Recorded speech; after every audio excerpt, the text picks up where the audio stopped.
Jai Hind, good evening and very warm welcome to you in this information rich come skill building session of research editorial analysis powered by Growthmont UPSC. I am Dhruv Jani. Viewers, today we will be talking about one worthy editorial which is actually published in today's Times of India and it's titled Telecom Shield.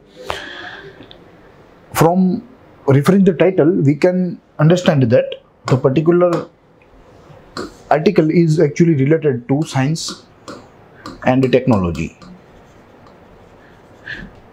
and along with that it is also related with polity and governance. Science and technology, if we further bifurcate, if we further go deeper in the science and technology sphere, then we can say it that advancement and challenges of information technology. And in the polity and governance, we can see that recently one directive has been passed out for the telecom sector to give telecom sector a kind of protection from various cyber attacks, which is actually a crucial or we can say a virtual challenge right now in the domain of information and technology.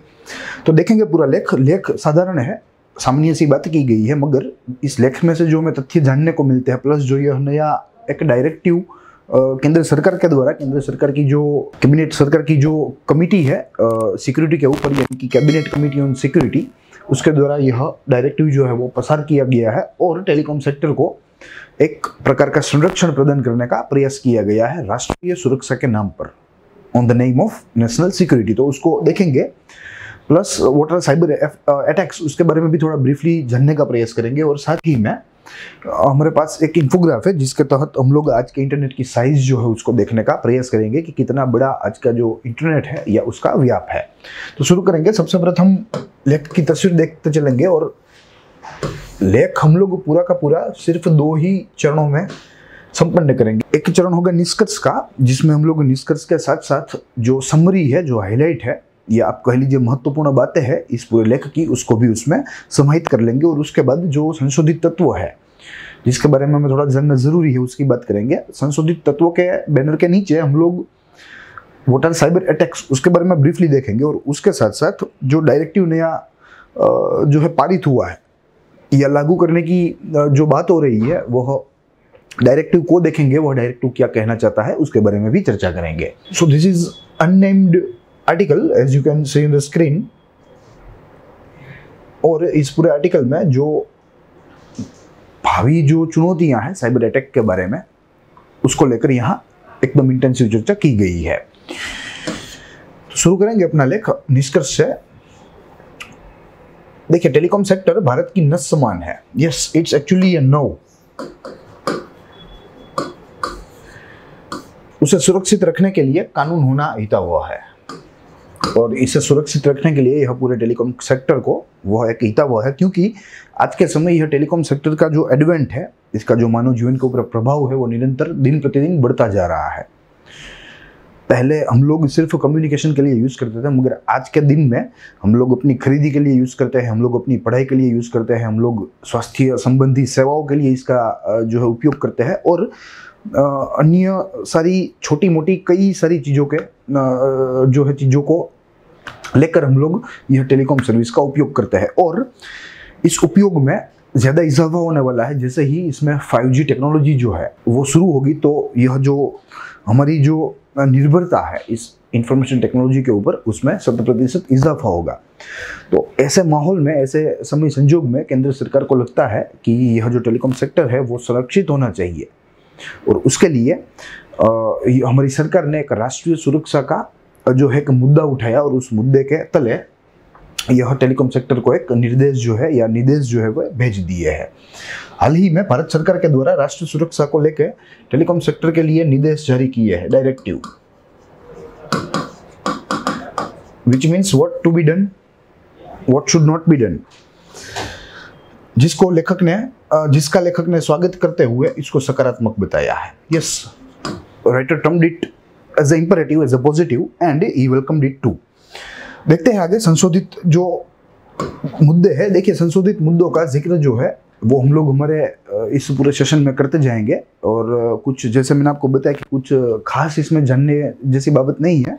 हम लोग इस पूरे मुद्दे पर लेखक की जो बातें हैं उसको भी यहाँ कवर अप कर लेंगे। तो देखते हैं रिसर्च एलिमेंट में। तो सबसे प्रथम हमें देखना है कि what is cyber attack. Cyber attack क्या होते हैं? It is a malicious and deliberate attempt by an individual or organization to breach the information system of another individual or organization. Yes, computer technology को खराब करने के लिए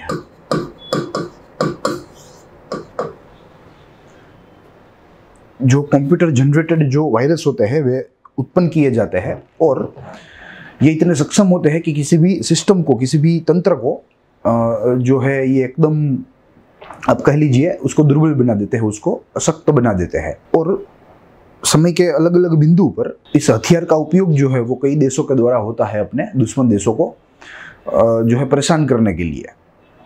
ठीक है, जिसमें हम लोग चाइना का जिक्र कर सकते हैं, रशियन हैकर्स का जिक्र कर सकते हैं, इजरायली ग्रुप ऑफ हैकर्स का जिक्र कर सकते हैं, नॉर्थ कोरिया के हैकर्स जो है वे भी बड़े तालीम लिए हुए हैं, बड़े बहुत ही अच्छे हैं इस काम में, ऐसी फ्रॉडुलेंट एक्टिविटीज में, ऐसी डिसरप्टिव एक्टिविटीज आप कह लीजिए।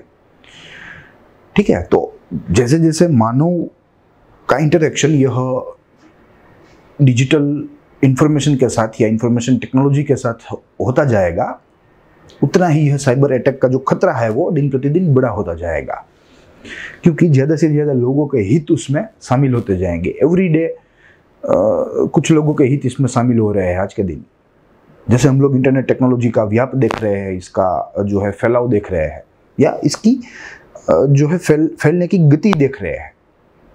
It's tremendous, it's actually increasing at a tremendous space या ट्रिमेंडस स्पीड कह लीजिए। तो ऐसे समय में ऐसे कुछ कानून होना वे हितावह है। यह पूरे क्षेत्र की रक्षा होनी चाहिए। राष्ट्रीय मुद्दा जो है राष्ट्रीय सुरक्षा का, वह मुद्दे के तले भी यह पूरे के पूरे क्षेत्र की सुरक्षा जो है वो सुनिश्चित करनी होगी, वरना ये हमारी इकोनॉमी और इकोनॉमी के साथ साथ हमारे जो नागरिक है, ये दोनों नागरिकों को विकलांग बनाने की क्षमता रखते हैं। ये साइबर अटैक्स इतने भयंकर होते हैं, ये हमारे अर्थतंत्र को भी अपाहिज बना देते हैं, और अर्थतंत्र के साथ साथ व्यक्तिगत मनुष्यों को भी बना सकते हैं। नॉट फिजिकली बट आप कह लीजिए मेंटली। हमारे पास जो हमारा मोस्ट इंपॉर्टेंट आज के समय में जो आप कह लीजिए हमारे गुड है, दैट इज डेटा। सबसे कीमती चीज है जो आज हमारे पास, उसके ऊपर ही ये ग्रुप ऑफ हैकर्स जो होते हैं वे अटैक करेंगे, या साइबर अटैकर्स होते हैं वे अटैक करेंगे। तो यहाँ कई सारे मुद्दे हैं ऐसी चुनौतियों के सामने लड़ने के लिए, जिसमें लिटरेसी एनहेंसमेंट की भी आती है, डिजिटल अवेयरनेस क्रिएट करने की भी बात आती है, प्लस एक ऐसे लॉज जो बनाए जाए उसकी भी बात आती है। फिर भी हमारे देश में ऐसा फुल फ्लेज लॉ गैरहाजिर है, मगर अब लगता है जो यस्टरडे कैबिनेट कमेटी की बैठक के द्वारा जो निर्णय लिया गया, उससे अब यह प्रतीत हो रहा है कि सरकार जो है वो सीरियस हुई है इस क्षेत्र में ऐसे कानून बनाने के लिए। ठीक है, तो ये एक अपने आप में ही सकारात्मक बात है। There are various types of cyber attacks such as malware, denial of service attack, phishing, zero-day exploit. कई सारे ऐसे अटैक है। There are total, we can actually divide it into 10 to 12 points. 10 या 12 प्रकार के साइबर अटैक्स को हम लोग बाइफरकेट कर सकते हैं, हम लोग उसको क्लासिफाई कर सकते हैं, जिसमें से कुछ नाम हमने यहाँ लिए हैं। मालवेयर है, यह एक प्रकार का वायरस ही है जिसमें रैंसमवेयर भी आता है, जो दूसरे संगठन के या दूसरे व्यक्ति के कंप्यूटर को तहस नहस कर देता है, बर्बाद कर देता है, उसमें अंदर जो डेटा पड़ा होता है उसको करप्ट कर देता है। ठीक है, तो कुल मिलाकर परेशान करने की बात है। डिनाइल ऑफ सर्विस अटैक, देखिए ऐसे दुश्मनों के सर्वरों को फ्लडेड कर दिया जाता है, भर दिया जाता है, इतना भर दिया जाता है कि इसकी क्षमता से बाहर हो, ये काम करना ही छोड़ दे। सर्वर जो होते हैं दुश्मन के, या टारगेटेड सर्वर कह लीजिए, दुश्मन के तो नहीं, हर बार टारगेट पर दुश्मन नहीं होता, मगर जो टारगेटेड सर्वर होते हैं उसको कैपेसिटी के बाहर उसके ऊपर काम जो है उसका जो है फ्लो आता है, जिसकी वजह से वो क्रैश हो जाता है। फिशिंग यानी कि एक रेप्यूटेड प्लेटफॉर्म में से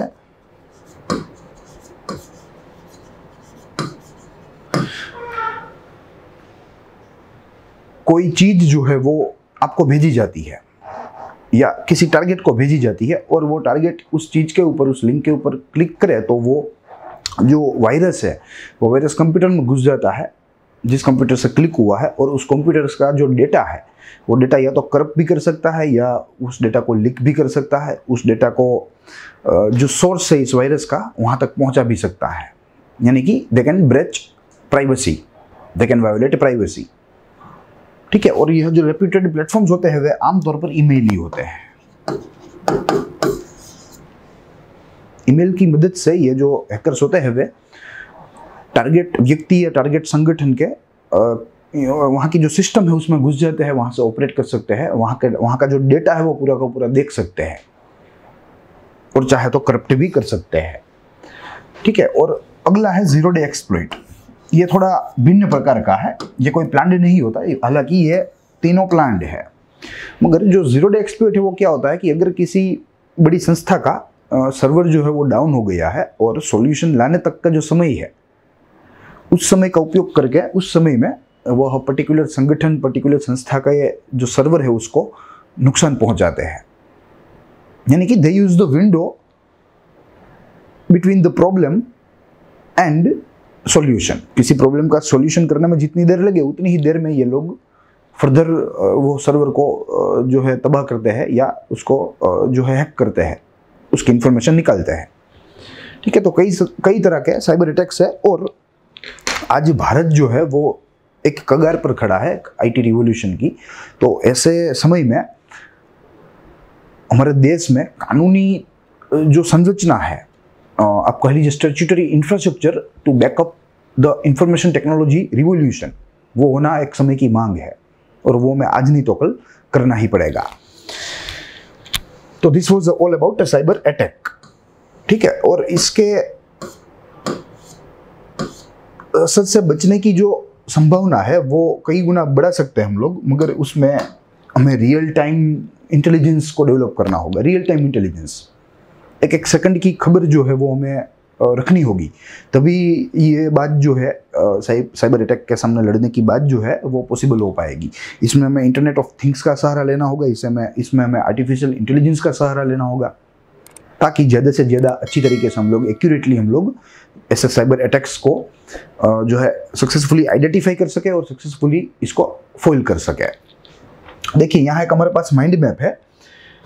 ये वैसे तो पुराना है, 2016 का है, तो आंकड़ों में थोड़ा बहुत अंतर होगा, थोड़ी बहुत आंकड़ों में बढ़ोतरी हमें देखने को मिलेगी, मगर फिर भी ये 2016 का एस्टिमेट भी हमें एक आइडिया सेट करने के लिए काफ़ी है। देखिए, जैसे हम इंटरनेट के एडवेंट की बात कर रहे हैं कि सब मनुष्य के जीवन में इंटरनेट जो है वो हावी बन गया है, तो यहाँ उसका कुछ आंकड़े हैं। देखिए, हम लोग हर रोज YouTube के ऊपर 8.8 बिलियन वीडियोस वॉच करते हैं। 8.8 बिलियन वीडियोस, क्रेजी 8.8 बिलियन कहना उचित रहेगा। उसके बाद 803 मिलियन ट्वीट्स करते हैं। 207 billion we are sending mails to each other. 207 billion mails per day. Amazon पर खरीदी 36 मिलियन हिट होती है, 36 मिलियन लोगों के द्वारा होती है। 152 मिलियन वीडियो कॉल्स होते हैं स्काइप पे, और इंस्टाग्राम पे 186 मिलियन फोटोज रोज अपलोड होते हैं। और यहाँ भी है, गूगल सर्चेज होती है 4.2 billion. More than 400 crore times we are actually searching anything throughout the day. और यहाँ भी एक वेब ट्रैफिक जो है 2.3 billion GB of web traffic. Yes, 2.3 billion GB का जो डेटा है वो अपलोड डाउनलोड होता है। तो this is the volume and it is the figure या it is the survey of 2016। तो आज इस सभी आंकड़ों में थोड़ा थोड़ा इजाफा रहेगा। उसमें हमें कोई संदेह नहीं है। तो हम लोग देख सकते हैं कि कैसे हमारा जो पूरा जीवन है वो इंटरनेट आधारित हो गया है, प्लस इंटरनेट से प्रभावित भी हो गया है। तो ऐसे समय में इंटरनेट को या इंफॉर्मेशन टेक्नोलॉजी को या आज के भारत के टेलीकॉम क्षेत्र को उससे बचाने के लिए ऐसे कई सारे वैज्ञानिक प्रावधान जो है वह ज़रूरी है, वैज्ञानिक कानून जो है या ऐसी विधियाँ ज़रूरी है, तभी हम लोग उसको सक्सेसफुली मेंटेन कर पाएंगे, उसकी प्राइवेसी या आप कह लीजिए उसकी सिक्योरिटी। देखिए अब हम लोग देखेंगे जो डायरेक्टिव केंद्र सरकार के द्वारा वर्तमान समय में टेलीकॉम क्षेत्र के लिए लाया गया है, तो उसमें कुछ प्रावधान किए गए हैं। देखिए वैसे तो यह डायरेक्टिव सिंपल सा है, और जो चाइना के साथ हमने किया, चाइना की जो एप्स को बैन करके हमने किया, ठीक वैसे ही मोडस ऑपरेंडी भी यहाँ ला दी गई है, मगर इसमें कुछ जो है फंडामेंटल डिफरेंस है जिसका जिक्र हम लोग यहाँ करेंगे। तो देखिए मैं यहाँ हेडिंग लिख देता हूँ, directive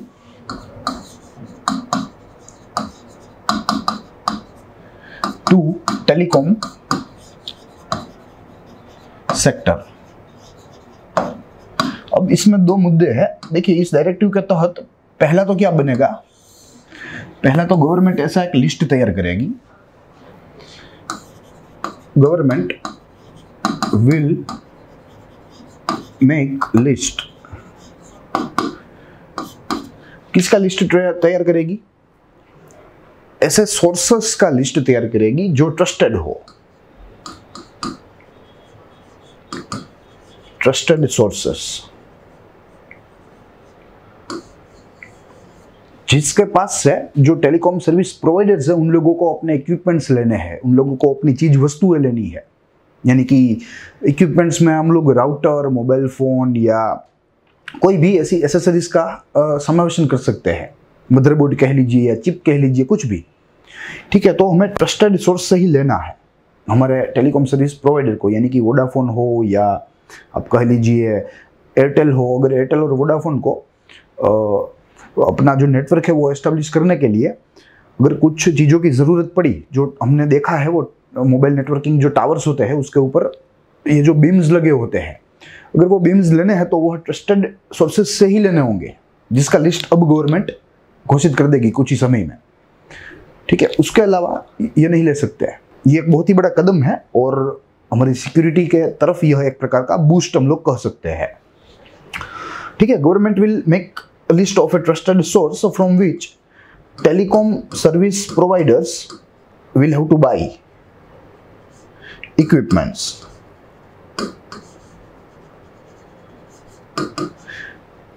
This is the directive. Government ने बोला कि भाई आप लोग कैसे भी अपनी खरीदी जो है वह नहीं कर सकते हैं। You are not allowed to purchase your equipments from anyone belongs to any country. No, government said no. ठीक है, अब गवर्नमेंट यह लिस्ट जो है सार्वजनिक करेगी और उस लिस्ट में जिन जिन के नाम शामिल होंगे उन कंपनियों के पास से ही हमारी यहाँ की जो टेलीकॉम कंपनियां है वे अब अपनी चीजें या चीज वस्तुएं ले पाएंगी, ले सकेंगी। देखिए यह लिस्ट बनाने की जो मेथोडोलॉजी है, लिस्ट मेथोडोलॉजी, वो बनाने का काम नेशनल साइबर सिक्योरिटी कोऑर्डिनेटर के द्वारा किया जाएगा। यह काम इसको सौंपा गया है कि हम लोग किन किन पैमानों पर, किन किन आधार पर तय करेंगे कि कौन कौन से सोर्स जो है या कौन कौन सी कंपनियां जो है वे ट्रस्टेड है और कौन कौन सी कंपनियां ट्रस्टेड नहीं है। तो इसका काम, यह पूरी मेथोडोलॉजी तैयार करने का काम नेशनल साइबर सिक्योरिटी कोऑर्डिनेटर को दिया गया है। उसके बाद जो फाइनल लिस्ट डिसाइड करेगा, list will be decided by A committee. एक समिति के द्वारा यह लिस्ट जो है वो डिसाइड होगा और जो ये कमिटी है उसको चेयर करेंगे deputy national security adviser, deputy national security adviser, and this committee will be called as security committee on telecom. This is the name by which the entire committee is going to be known. यह committee में कई सारे members होंगे from relevant ministry and departments. उसके अलावा 2 member industry, एक member industry में से होगा, 2 में से इंडस्ट्रीज, और दूसरा एक होगा एक्सपर्ट, इंडिपेंडेंट एक्सपर्ट। तो this will be the composition of the committee which will be known as the Security Committee on Telecom Sector, ये आप कह लीजिए national security committee on telecom. ठीक है, तो this is the entire scenario about the directive. यहाँ government trusted sources, जिन जिन पास से चीज वस्तुएं लेनी है उसका लिस्ट तो देंगे ही, उसकी सूची तो देंगे ही, मगर जिन जिन लोगों के पास नहीं लेने हैं, list of sources from where procurement is not to be done, इसका भी जिक्र करेंगे। इन स्रोतों के द्वारा हमें खरीदी करनी है और इन स्रोतों से हमें खरीदी नहीं करनी है, दोनों की सूची गवर्नमेंट जो है वो सार्वजनिक बना देगी। दूसरी बात, यह सेक्टर ने एक बैलेंस्ड अप्रोच रखा है। यह पूरे डायरेक्टिव ने एक बैलेंस्ड अप्रोच रखा है। ऐसा नहीं है कि यह लागू होने के बाद जो एग्जिस्टिंग इक्विपमेंट्स है उसको भी मैंडेटरीली रिप्लेस करना है। No such provision is present to replace mandatorily existing equipments, nor it is going to affect any kind of contract which are underway। किसी भी टेलीकॉम सर्विस प्रोवाइडर ने कोई कॉन्ट्रैक्ट किया हो ऐसे सोर्स के साथ जिसका जिक्र अब यह लिस्ट में आ गया, जिससे प्रोक्योरमेंट नहीं करना है, तो एग्जिस्टिंग कॉन्ट्रैक्ट, ऑनगोइंग कॉन्ट्रैक्ट के ऊपर कोई प्रभाव नहीं देगा ये निर्देश।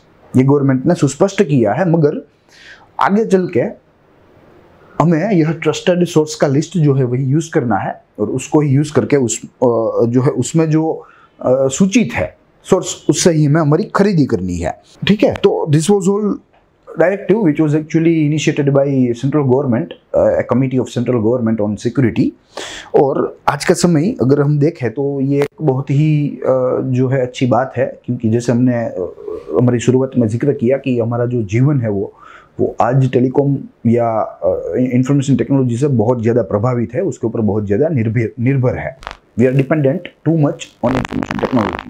तो ऐसे समय में हमारे राष्ट्रीय हितों को, हमारे व्यक्तिगत हितों को, हमारे सामाजिक हितों को बचाने के लिए ऐसे कुछ कायदे, ऐसे कुछ कानून होने आवश्यक है, सबके लिए आवश्यक है। तो आज के इस लेख में इतना ही। हम लोग अगले लेख में मिलेंगे अगले विषय के साथ, अगले अभ्यास के साथ। तब तक के लिए देखते रहिए ग्रोथ पॉइंट यूपीएससी। स्वस्थ रहिए, खुश रहिए।